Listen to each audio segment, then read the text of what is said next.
question I get the most from people and from our customers is, when's the best time to spray a pre and post emergent? And honestly, a good time to spray is right after winter time, when the ground starts to warm up above 32 degrees.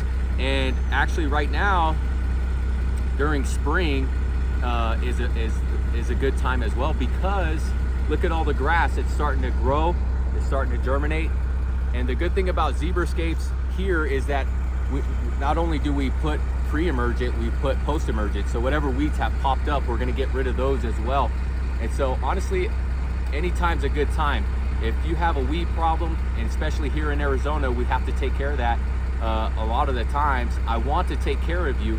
I want to get rid of the weeds so you could focus on another project, focus on something you want to do. But anytime's a good time. I want you to start today so that we can stay on top of it for the future.